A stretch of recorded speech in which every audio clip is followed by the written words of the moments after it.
Sentence है he works hard. Sentence है he works hard, वह कठिन परिश्रम करता है, सो दैट ताकि, he will pass in the exam, वह परीक्षा में पास हो जाएगा, he can pass in the exam, वह परीक्षा में पास हो सकता है, ही पासेज इन द एग्ज़ाम, वह परीक्षा में पास हो जाता है, ही में पास इन द एग्ज़ाम, वह परीक्षा में पास हो सकता है। 4 ऑप्शन दिए गए हैं और 4 में से एक ऑप्शन सही है। प्रणाम, नमस्कार, आशीर्वाद। देखो, कंजक्शन की सारी वीडियोज पढ़ चुकी है, कोई भी कंजक्शन ऐसा नहीं है कि जो बचा है। तो आप ये कह सकते हो कि कंजक्शन अब हमको पढ़ना नहीं है। क्यों नहीं पढ़ना है? क्योंकि आपने सारा कंजक्शन पढ़ लिया है। आप प्लेलिस्ट में जाओगे तो देखोगे कि एक एक कंजक्शन का वीडियोज पड़ा हुआ है। इसलिए आज से, यानी कि आज के बाद मैं कंजक्शन नहीं पढ़ाऊँगा। कारण क्यों नहीं पढ़ाऊँगा? इसीलिए नहीं पढ़ाऊँगा कि भाई कंजक्शन सारा पढ़ा चुका हूँ, अब कंजक्शन पढ़ने की ज़रूरत नहीं है। तो आप कंजक्शन पूरा तो जान लीजिए, क्योंकि कंपटीशन में जो पूछा जाता है कंजक्शन से बहुत इम्पॉर्टेंट, मतलब 2-3 क्वेश्चन तो बनते ही बनते हैं।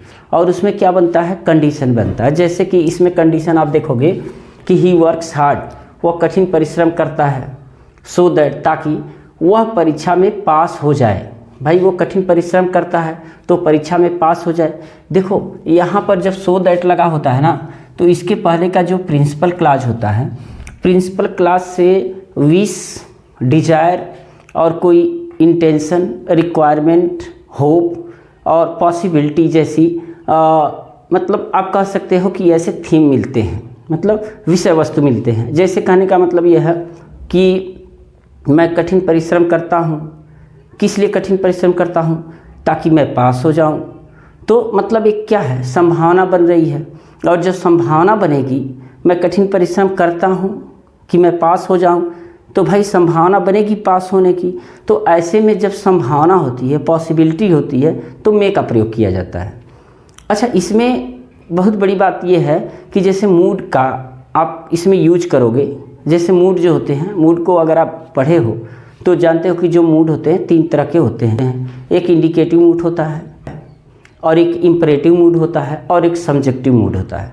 जो सब्जेक्टिव मूड होता है उसमें 2 तरह के होते हैं, प्रेजेंट सब्जेक्टिव मूड और पास्ट सब्जेक्टिव मूड।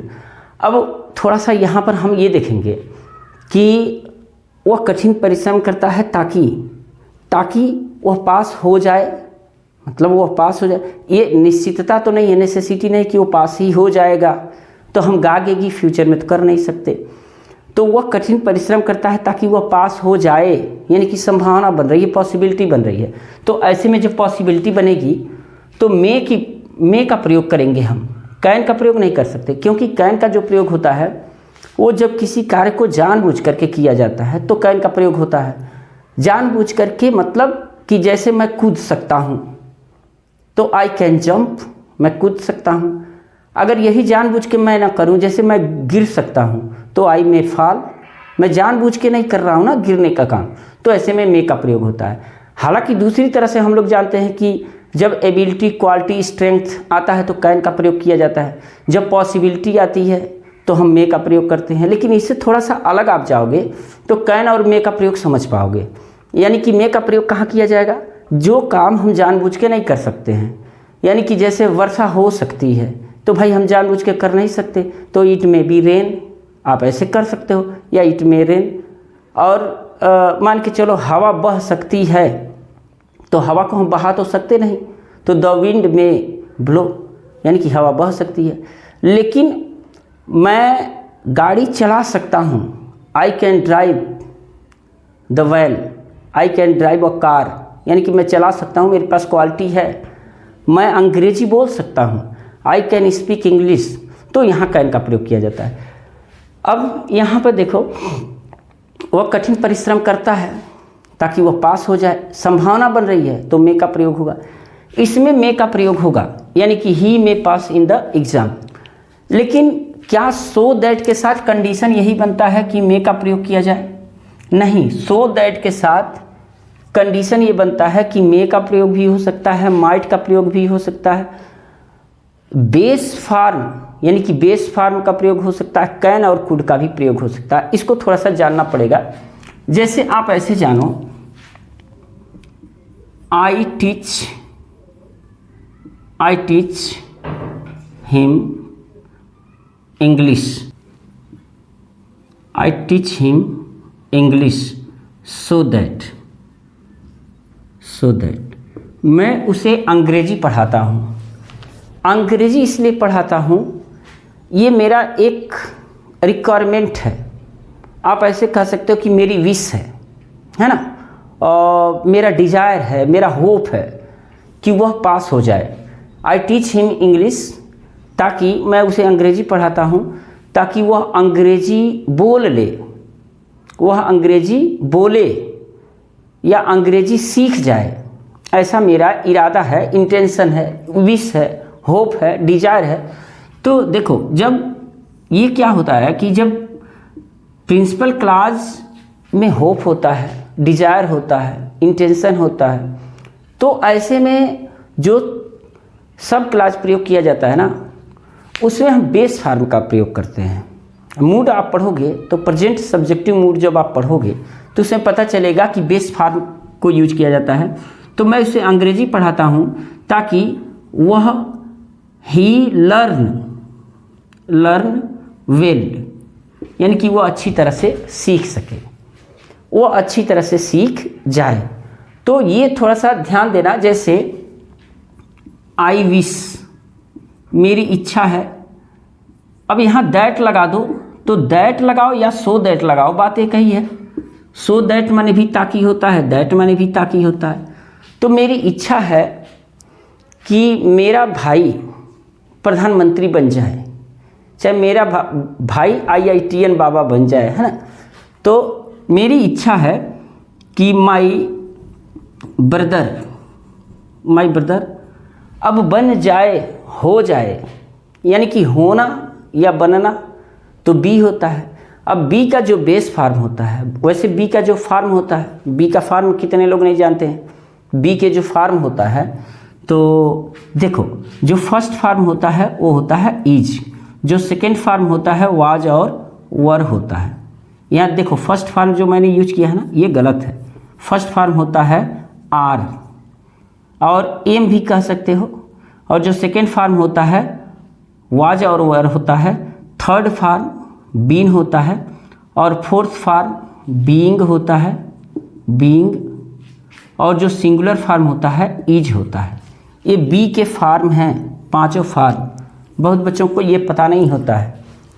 जो बी है ना, बी का जो फॉर्म चलता है, फर्स्ट फॉर्म यानी कि प्लूरल फॉर्म होता है आर और एम, सेकेंड फॉर्म होता है वाज और वर, थर्ड फॉर्म होता है बीन, और इंग फॉर्म होता है बीइंग, और सिंगुलर फॉर्म होता है इज। तो फिर इसका बेस फॉर्म क्या होता है? इसका बेस फॉर्म होता है बी। लेकिन अगर दूसरे वर्ब की बात करोगे, जैसे गो की बात करोगे या रीड की, टीच की, किसी की, तो गो का जो फर्स्ट फॉर्म होता है या प्लूरल फॉर्म गो होता है, सेकेंड फॉर्म वेंट होता है, थर्ड फॉर्म गॉन होता है, और फोर्थ फॉर्म गोइंग होता है, और सिंगुलर फॉर्म गोज होता है। तो इसका बेस फॉर्म क्या होता है? इसका बेस फॉर्म गो ही होता है ना। तो जितने वर्ब होते हैं सबके बेस फॉर्म गो होते हैं, बट बी जो होता है ना, बी का जो फर्स्ट बेस फॉर्म होता है वो बी होता है। बाकी फर्स्ट फॉर्म यानी कि प्लूरल फॉर्म आर एम होता है, सेकेंड फॉर्म वाज वर होता है, थर्ड फॉर्म बीन होता है, और फोर्थ फॉर्म बीइंग यानी कि ING वाला फॉर्म, और सिंगुलर फॉर्म इज होता है। तो अब ये मैं बता रहा था कि अगर सो दैट या दैट कंजक्शन के रूप में लगा है और उसके पहले जो प्रिंसिपल क्लॉज है उसमें विश है, होप है, डिजायर है, इंटेंशन है, रिक्वायरमेंट है, नेसेसिटी है, तो ऐसे में क्या किया जाता है कि सो दैट के बाद जो यूज किया जाता है ना, वो वर्ब का बेस फॉर्म यूज किया जाता है। तो मेरी इच्छा है कि मेरा भाई प्राइम मिनिस्टर बन जाए यानी कि बी, तो बी का बेस फॉर्म यहाँ लगेगा। माई ब्रदर के साथ बेस फॉर्म बी होगा, बी PM एक प्राइम मिनिस्टर बन जाए, किसी भी देश का हो, उससे मतलब नहीं है कि प्राइम मिनिस्टर बन जाए। आप कहोगे कि वो माय ब्रदर के साथ बी लगा सिंगुलर फॉर्म के साथ, तो प्लूरल फॉर्म के साथ क्या लगेगा? प्लूरल फॉर्म के साथ ही यही लगेगा। जैसे आई होप, मैं आशा करता हूँ, और आशा करता हूँ दैट या सो दैट, मैं आशा करता हूँ कि वह विद्यालय जाए, मैं उम्मीद ऐसा करता हूँ कि वह विद्यालय पढ़ने जाए। तो या तुम जो है तुम डीएम बन जाओ, मैं ऐसा आशा करता हूँ। तो चूँकि देखो ये जो है ना, इसके हिसाब से ये बता रहा कि ये हो भी सकता है, यानी कि डीएम बन भी सकते हो, तो ये संभावना भी बताता है। लेकिन यहाँ होप है ना, उम्मीद है। ऐसे में क्या होता है कि सो दैट के बाद जो यूज होता है वो बेस फॉर्म यूज होता है, यानी कि मैं उम्मीद करता हूँ कि तुम डीएम बन जाओ, तो you be district magistrate, a DM कर दें, एक डिस्ट्रिक्ट मजिस्ट्रेट बन जाओ। तो इसको थोड़ा सा आप ध्यान दोगे, जब मूड पढ़ोगे तो आपको क्लियर हो जाएगा। लेकिन यहाँ हम सो दैट का प्रयोग कर रहे हैं, और सो दैट के बाद हमने देखा कि ही वर्क्स हार्ड, वो कठिन परिश्रम करता है, और कठिन परिश्रम करता है के बाद यहाँ पर मे का प्रयोग होगा। लेकिन अगर यही सेंटेंस पास्ट में होता है, जैसे he worked hard, he worked hard, वह कठिन परिश्रम किया, सो दैट, ताकि वह परीक्षा में पास हो जाए, है ना। तो यानी कि he might pass in the exam, ताकि वह परीक्षा में पास हो जाए। अब आप कहोगे कि यहाँ मे का प्रयोग आपने बताया है, लेकिन यहाँ जो है माइट का प्रयोग बता रहे हैं, क्यों? दरअसल यहाँ जो प्रिंसिपल क्लॉज है ना, ये आप देखोगे तो ये पास्ट में है ना। तो जब पास्ट में रहेगा तो सब क्लॉज का स्टेटमेंट भी पास्ट में ही होना चाहिए। अच्छा, इसमें ये ज़रूरी नहीं है कि मे माइट का ही प्रयोग हो, इसमें आप कैन का भी प्रयोग कर सकते हो। जैसे ऐसे भी हो सकता है, ही वर्क्स हार्ड, वह कठिन परिश्रम करता है। तो ऐसे में ये हो सकता है कि सो दैट, या कि आप किताबों में देखोगे तो लिखेगा ही कैन गेट सक्सेस, वह सफलता प्राप्त कर सकता है।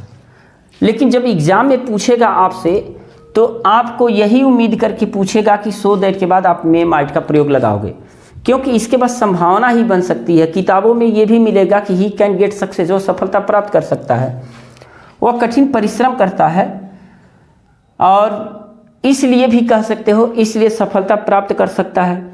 सो दैट का मतलब क्या होता है? सो दैट का मतलब होता है ताकि। इन ऑर्डर दैट माने भी होता है ताकि, और सो माने भी होता है ताकि, या इस उद्देश्य से भी होता है। तो अक्सर आपको किताबों में ये मिल सकता है कैन का प्रयोग। और यहाँ पर अगर पास्ट में है, अगर ही ये रहता है ही वर्कड हार्ड, उसने कठिन परिश्रम किया, सो दैट, तो यहाँ कुड का भी प्रयोग मिल सकता है। लेकिन ज़्यादातर अगर आपसे एग्ज़ाम में पूछा जाएगा तो ऐसे में मे का प्रयोग कीजिएगा, और मे का प्रयोग ही सही माना जाएगा। मुझे लगता है कि सो दैट का प्रयोग हालांकि बहुत छोटा है, मैं ज़्यादा टाइम ले लिया, लेकिन ये लास्ट चैप्टर है, इसके बाद हम लोग कंजक्शन नहीं पढ़ेंगे।